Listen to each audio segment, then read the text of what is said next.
traffic flow to the crossroads at Sidmouth Street. In other cases, however, casualty incidents are considered to have been caused by factors that are outside of the reasonable influence of the council. In this case, officers will await the conclusion of the police investigation and consider its contents. If necessary, Chair, a report will be brought to a future traffic management subcommittee for consideration. Thank you. Thank you, Councillor Page. Do you have a supplementary, Councillor? Okay, thank you. And we'll move on to item 4, petitions. There are no petitions this evening, so we'll move on to item 5, which is the waiting restriction review 2021B proposal for statutory consultation. Now, I have 2 speakers on this item. We're going to speak, but I'm going to introduce the item, let the officer introduce the item, and when I come on to the recommendation restrictions, then I will call those. I think Ms. Jones and I think it was Stefan Diva to do this later on. So could I ask James, are you introducing this one, please? Okay. Thank you, Chair. So following September's meeting, where we provided the subcommittee with a list of requests that we'd received for changes to waiting restrictions across the borough, we've investigated those requests, produced some schemes, and we've been liaising with ward councillors to share those proposals. So tonight we're seeking subcommittee approval to conduct the statutory consultation on the proposals that are in the report, and we're intending to bring back the results. That'll be any objections to the next meeting of the subcommittee in March, and those schemes where we do not receive objections will be deemed as approved for delivery. Thank you.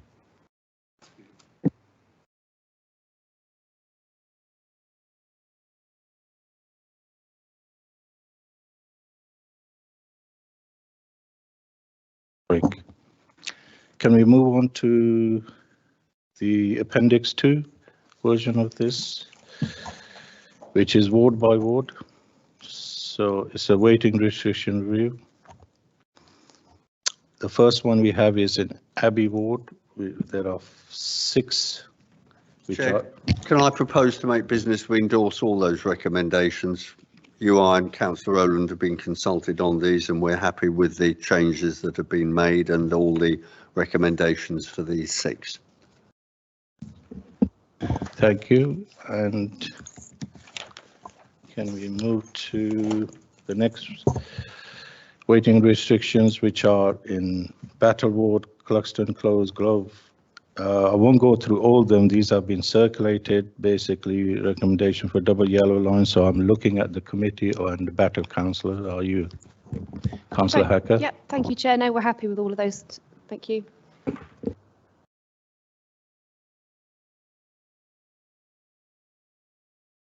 The next ones we have in Caversham Ward, which are 6, is Englefield Road, Charles Evans, Heron Islands, Roof Isaac. These are waiting restrictions, double yellow lines.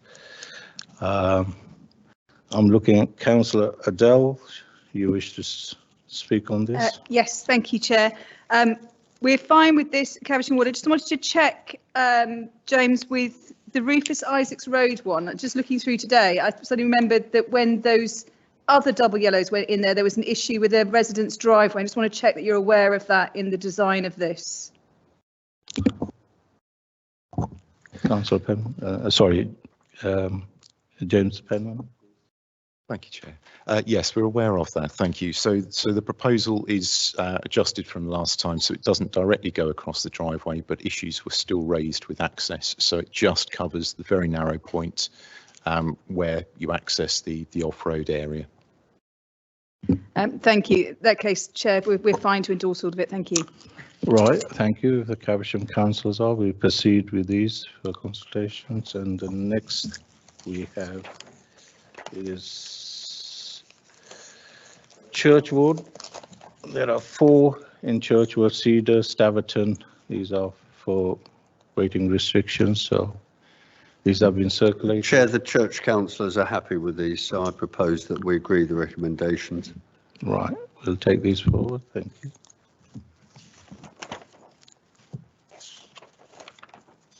And the next we have is in Cates Grove, 1 Chesterman Street, waiting restriction on south. I think any subcommittee, any objection? We're happy to take this forward. Yep. Okay. And then we have 1 from Kentwood Ward, Lyndhurst Road. Yeah, Chair, we are happy with that. Thank you. You're happy with this? Take those forward. Yep. Thank you. And we have 2 in Maple Durham, Hewitts Avenue and Knowles Avenue for waiting restriction. Any subcommittee? Thank you, Chairman. I've heard nothing from the Maple Durham Council or indeed Maple Durham residents, so go ahead as requested. Yep, you. well, those were circled around it and some information was agreed. Thank you. Thank you. Couldn't possibly comment. And next we have Minster Ward. We've got 3 in Minster, Barclay Avenue, Brownlow and St Saviour's. Yes, Councillor Gitting? Oh, thank you. Yes, and obviously Councillor Terry as well. We're both, Yeah. and all councillors very happy with these proposals, particularly in Brownlow Road for the school and the safety in that road. Thanks very much. Thank you, Councillor. I'll take those forward.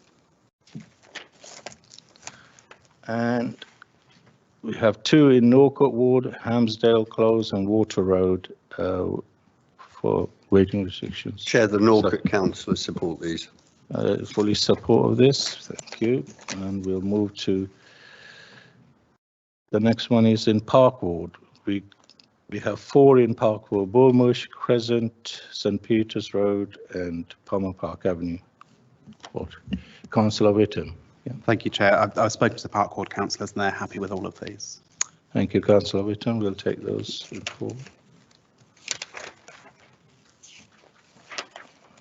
Okay. Next we have is in Peppard Ward 3, which is Goldworthy Drive, Micklin Road, Surley Road for double yellow lines and waiting restrictions. Yeah, thank you, Chair. One of these came about at my own request, and we're all happy with these for Peppard Ward. Thank you. Right, thank you, Councillor Mitchell. We'll take them.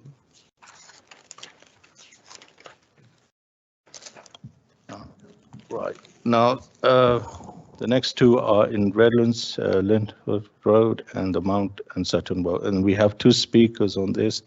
So can I ask Mrs. S. Jones and Stephen Divar to come forward, please?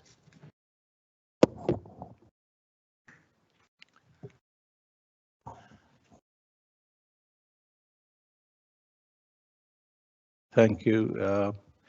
Normally, we allow 5 minutes on each item, Mr. Speaker. So since 2 of you are speaking on both same item, 2.5 minutes each, please. So who's going to begin first? Thank you, Chair. Good evening, everyone, and thank you for giving me the opportunity to speak to you. My name is Sarah Britton-Jones, and I've lived on the Mount for 19 years. I'd like to share new information with councillors relating to the proposed consultation to increase parking restrictions on the Mount. I'd like to make 3 points. The first is that 2 polls conducted in 2021 are not a sound basis for proposing changes to the current parking restrictions on the Mount. The polls were conducted by people who had already taken a firm position that these changes are needed. Many people who disagreed did not respond, making the sample biased in favour of supporters. The polls were also misleading as they claimed to demonstrate over 91% support. Yet out of 53 dwellings on the Mount, only 23 responded. The vast majority did not respond at all. The second point is that we're told the problem is a high volume of non-resident parking affecting residents as they can struggle to park close to their homes. We've conducted research, the Mount parking data shared with councillors. It clearly shows that there is plenty of space to park on the Mount. Of 53 households, only 17 do not have off-road parking. Using the council's parking space estimates, we calculate the Mount has 69 available spaces. Over 6 months and 103 days, we've counted the number of parked vehicles on the Mount. The data shows that there is significant spare parking capacity, with average parking bay occupancy rates of between 56 and 61% full, and the average number of free parking spaces between 27 and 31.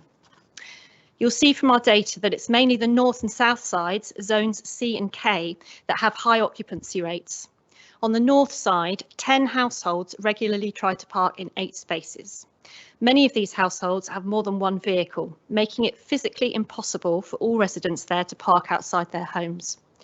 Which brings me to my third point. Any change to parking restrictions will not solve the problem of people expecting to be able to park outside their homes on a public road. Parking permit terms and conditions state, the permit does not guarantee a parking space, but gives permission to park in the 15-hour zone until the permit expires. Changes to the parking restrictions will not achieve the desired outcome. Changes will make no difference. What they will do, however, is to have profound unintended consequences. And one of the biggest impacts will be on the Progress Theatre, a hugely important community asset, not only for the Mount, but for Reading. Thank you. Good evening. My name is Steph Dewar and I'm the chair of Progress Theatre.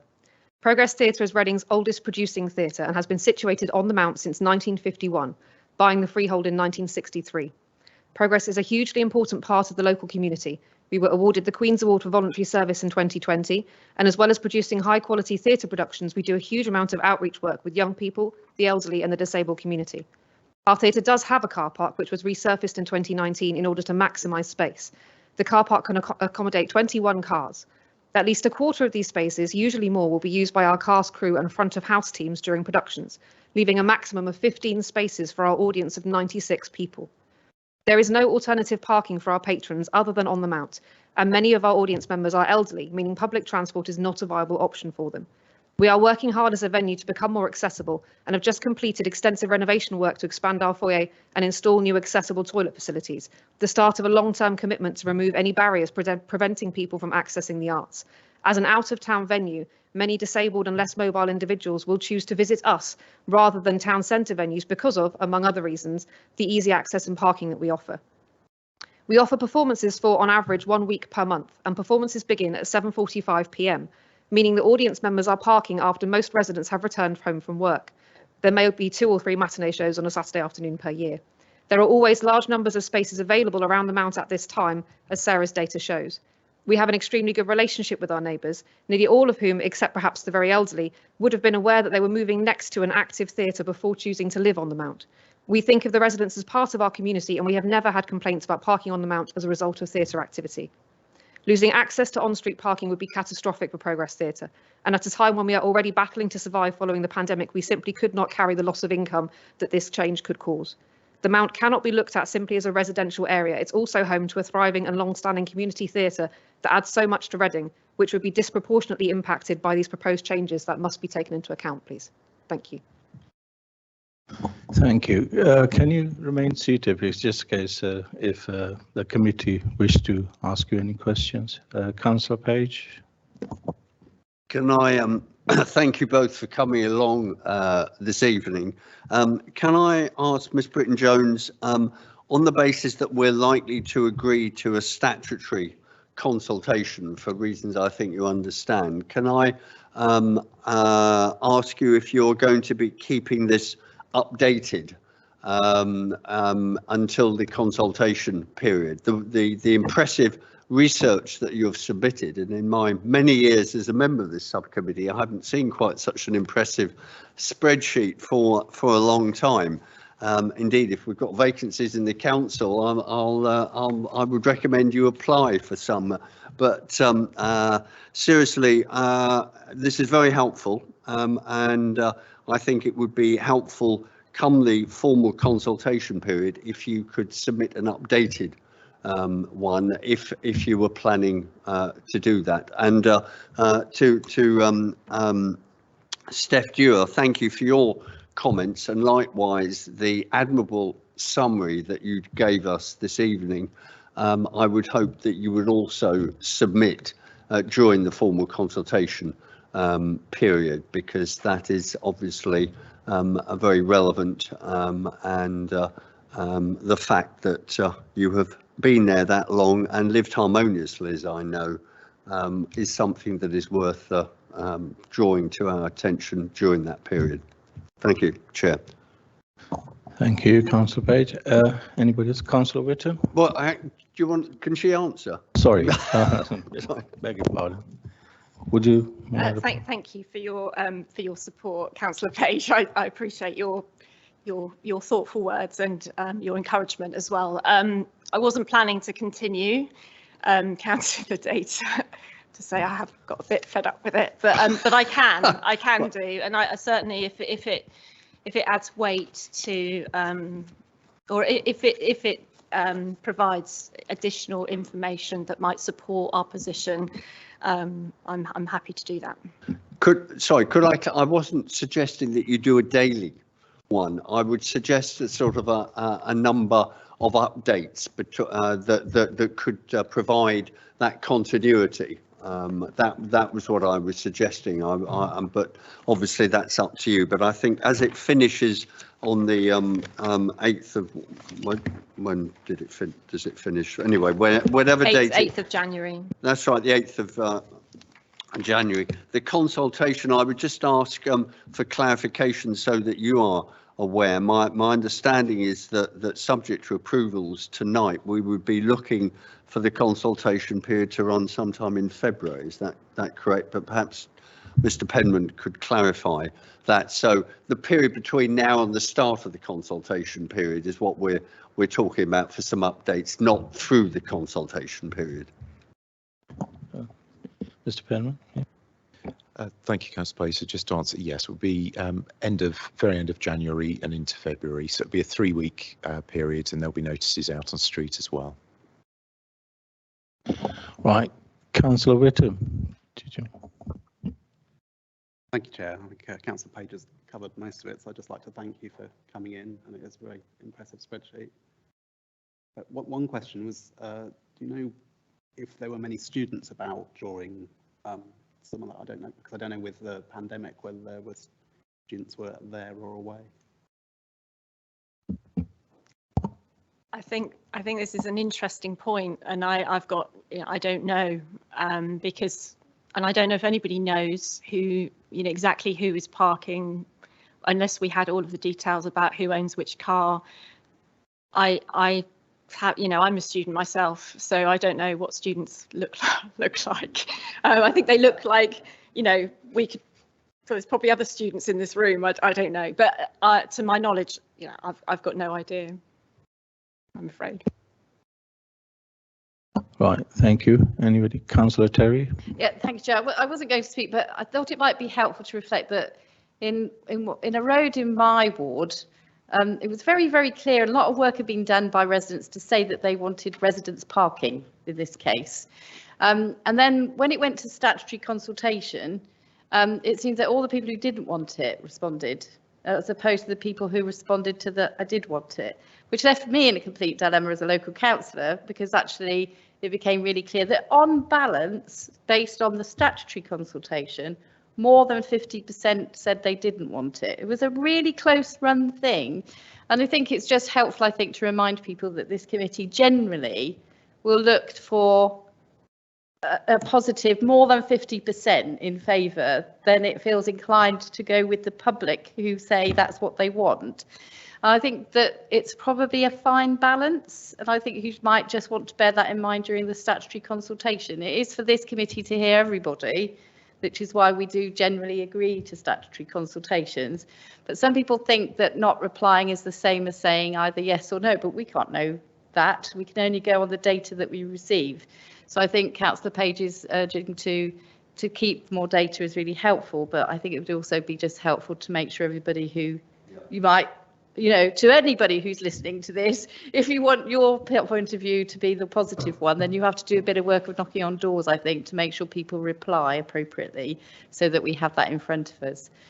because you can find that some residents think they work very hard getting everybody to agree that they want something, only to find out that all the people who didn't answer the door, who were out, were the ones who said they didn't want what everybody else seemed to think they wanted. I'll just share that with you. I think it might be helpful. Thank you, Councillor Terry. Are you happy with that? Those? Did you any? Chair, can I propose that we move forward with the statutory consultation? We've heard the speakers who I know will be looking to oppose the proposals, and we've heard the reasons why, and Councillor Terry has rightly emphasised the point that you need to make sure that people who want the status quo say they want the status quo. It only requires a short email or letter, if they prefer snail mail, but please make sure that people respond, because personally I'm with you, but as Councillor Terry says, you know, the process has been started and we do now need to hear from local residents. Right, so I propose, Chair, that we proceed with the consultations, yes, or that we proceed with both, unless Councillor Whittam. Thank you. Yes, certainly with Lidford Road, proceed with that, and with the Mount. I think I've heard from residents on both sides, and so I think the only fair thing is an independent consultation. So yeah, I propose we proceed. Thank you. So we'll proceed with. Thank you for coming in. Please take a seat if you wished for the rest of the meeting. Right, we'll take this forward, and I'll take the next item, waiting restriction, which is in Suffolk. We have 3. Councillor Ennis? Yeah, agreed. Happy with the 3. You're happy with those? Yeah. Okay, thank you. And the next item we have is in Thames Ward, 3 for waiting restriction review. So I'm looking at the text. Thank you, Chairman. I've heard nothing contrary, so I'm happy to go along with the proposals. Councillor Adele, you indicate as well. Thank you, Chair. The Labour councillor for Thames Ward would like to support the officer recommendations for this. Thank you. Yeah. Thank you. Enough of that. Yeah. We'll move on to the next waiting restriction 3 in Tyler's Ward, Corwin, Logan Close and Hardwick Close. We're happy with all 3 of those. Thank you, Councillor Ricky. We'll take those. Good to see you. Next ward we have Whitley. We have 5 Callington Road, Chatford, Copenhagen, Forestine and Longbar Lane for waiting restriction. Yeah, thank you, Chair. Ward councillors support the officer's recommendations, and on a personal level, I'm glad to see Copenhagen Close in there, and I thank Officer Purnell for his work on that.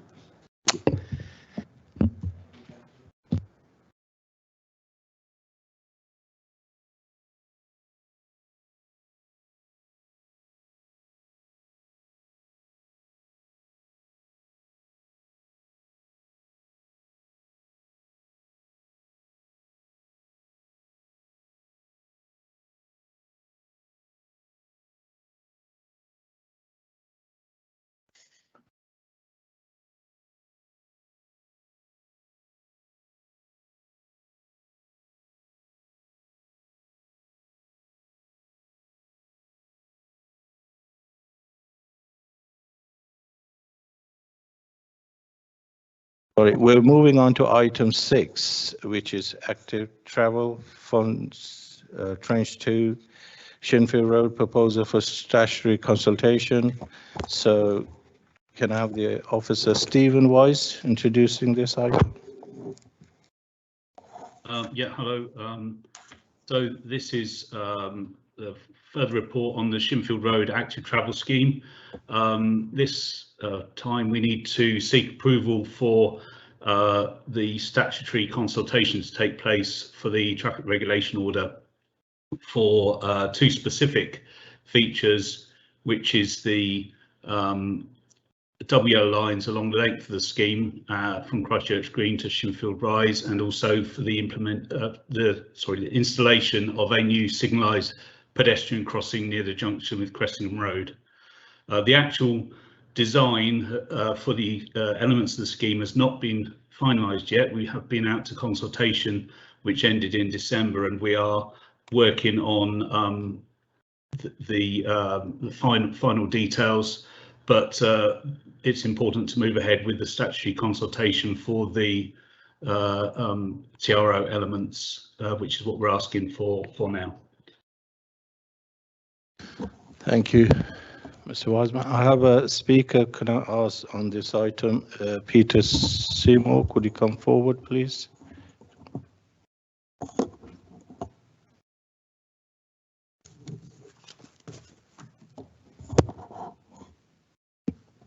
Thank you very much, Chair. I'd like to first off thank councillors Ayeb, Page and Gittin for their support on this item.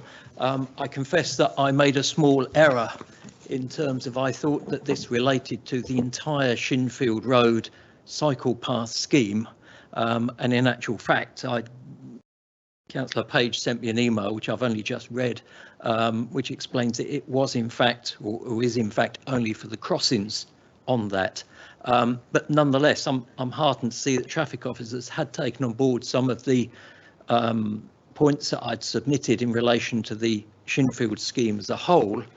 And I think it does need to be seen in the whole holistically, even though this bit is apparently going to go ahead before some of the other bits. I'm not quite sure why that is, but it is the way it is. In terms of the crossings, I made a proposal that motorcycles, please bear in mind this includes small electric things as well as the big monsters that tend not to be in town, be allowed into the advanced stop lines where the cyclists are at the moment. And there's good safety reasons and advantages in doing so. Now, John Lee and I are in common agreement on an awful lot of issues to do with the design of the cycle and pathway, but I'm not going to tell you that John is necessarily in support of this. It was a new one to him. However, you may not be aware that John Lee of the Reading Cycling Campaign was the person that came up with the device, if you like, to overcome the legality of how the cycles could actually enter the advanced stop line. You've seen the little lane at the side by the curb and then the little angled edge of it coming in. That was John's design. The reason for that is that legally you can't cross the solid white line. You have to be a permitted group of transport to be allowed into it. Now, I'm aware then that people say, well, in that case, motorcycles can't go in. The answer is that in actual fact, on the centre line side, you pull the line back by about 1 metre and you give it the same sort of access as the cycle lane has on the left. That way it actually encourages the traffic, the four-wheel traffic, to actually be in the centre of the lane, which then facilitates the smaller traffic, which reduces the jams, actually being able to get through to the front. And it overcomes the legal technicality of crossing a solid white line. It only needs to be pulled back by 1 metre on the width of the carriageway. It doesn't need to be more than that. 1 metre is sufficient for a motorbike to get through. Bearing in mind, we are talking about small motorbikes principally using this and needing it. It has the advantage of making the traffic aware that the advanced stop space is used by two-wheel traffic.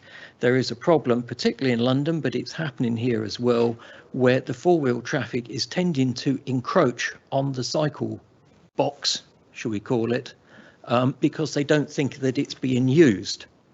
This increases the usage. We already know from the bus lanes that because the motorbikes are using the bus lanes, it seems to increase the awareness of traffic that the bus lane is for use of other traffic, and it has got safety aspects, and we've seen those and we've got data on it. We think that the same benefits will transpire if powered motorbikes, powered two-wheelers, are allowed into the advanced stop box.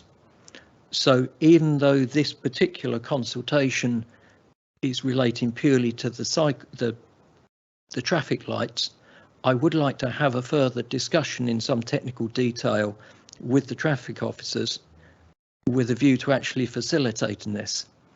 I realise it's new, I realise it's novel, but Reading was one of the very first adopters of powered bikes in bus lanes.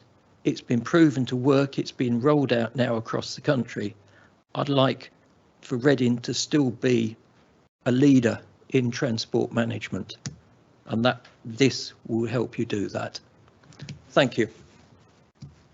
Thank you, Mr. Seymour. Stay seated, please. Councillor Page, you indicated you wish to ask.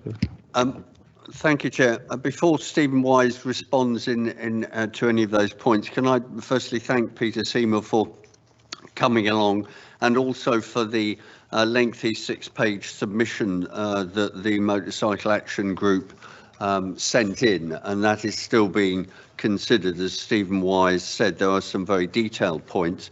The point that I'd like to make to you and also to any of the Reading Cycle Campaign who are listening is that I've asked officers to arrange for a meeting with reps of the cycle campaign and yourself, so that they can update you on the work, on feedback, on points that were made at the cycle forum, the cast meeting, and also any other submissions that have been made, because the important point to emphasise is that we are under a time pressure from central government, which, as you're aware, is paying over £1 million towards supporting the introduction of this scheme, and that means that we need to progress the statutory elements earlier on. Otherwise, the timetable just becomes very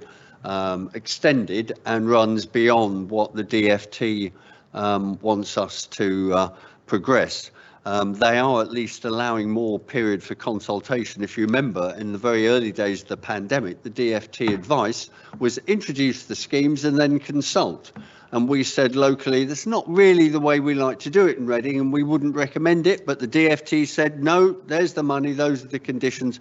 And of course, we had blowback in one area of Caversham and other authorities likewise. So the DFT at least recognises the need for consultation, and that meeting will be organised in the near future with reps of the Reading Cycle. It won't be a formal cycle forum or cast, but it will be a meeting with our technical officers to update you on proposals and suggestions. Not all will be adopted, and I think there is some concern around the experimental nature of the proposal that you put forward. And whilst Reading is keen to blaze the trail, and indeed I was chair of the Transport Committee that took forward the initial motorbike access to bus lanes. So thank you for those comments, and we will take forward in the constructive dialogues that we have with the cycle lobby and yourselves over the years, and we welcome that contribution, but that doesn't automatically mean that everything gets taken on board. But we should at least do you and others the courtesy of feeding back, as you've taken the trouble to feed into the consultation. So, Chair, before you call, I was wondering whether Stephen Wise wanted to respond to any points that thank you, Councillor. Stephen, Mr. Stephen Wise. Yeah, I think Councillor Page has summed it up perfectly well. The design is ongoing. We are trying to incorporate as many of the items or the feedback that we've received, because we've received good consultation feedback for the plans. So that is still ongoing. So yes, we'd be happy to discuss this further to try and see what we can collectively come up with. Bearing in mind, it does have to work for all users of the road. All right, thank you. Mr. Wise.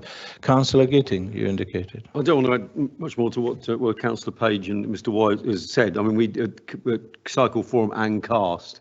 We went through the schemes. I think it's good exhaustively, actually, you know, so almost point by point, and a number of really good ideas and thoughts emerge, because I think it's really important. Actually, this is a really important scheme for Reading.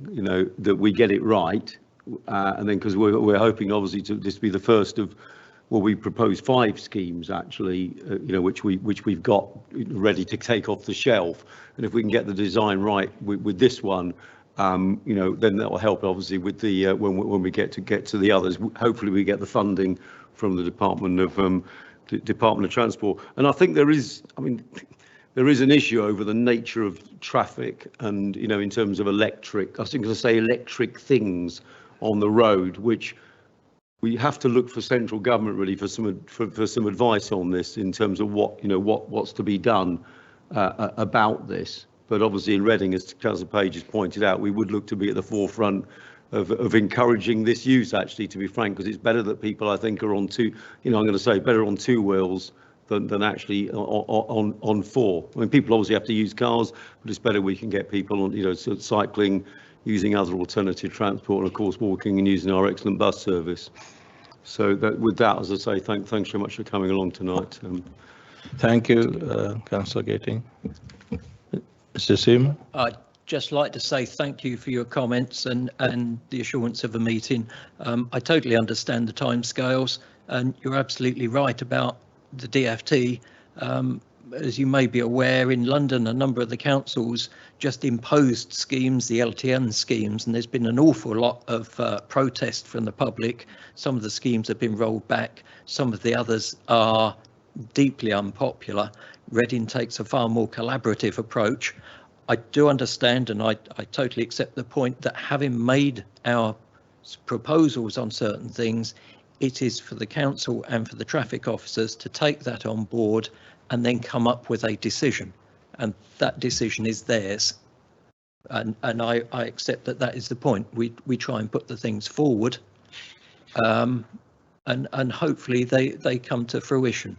But on this one, certainly John Lee and I have had a long discussion on it, and we are seriously concerned about some of the design aspects of the overall pathway scheme.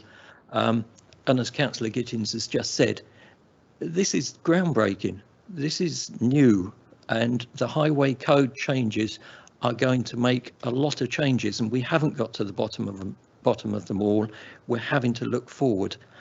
MAG certainly is already looking forward at the transport technology and the size of it and where it's going in the future, and it will be small and it will be electric powered, even though we have a position about that as well.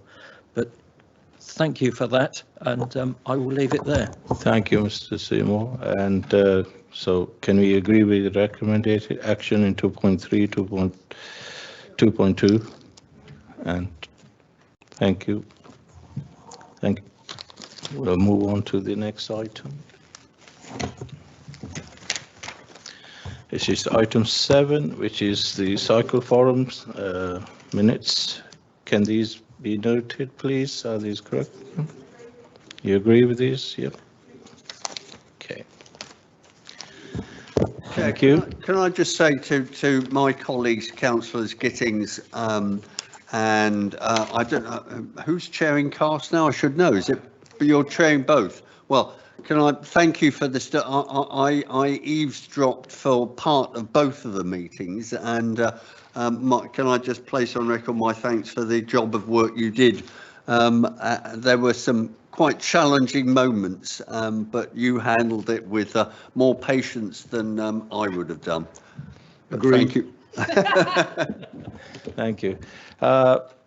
The next part of the meeting is private. Is a residential parking permit. It's private and confidential. Can I ask the member of public, press to leave, and can we, meantime, switch off the microphones?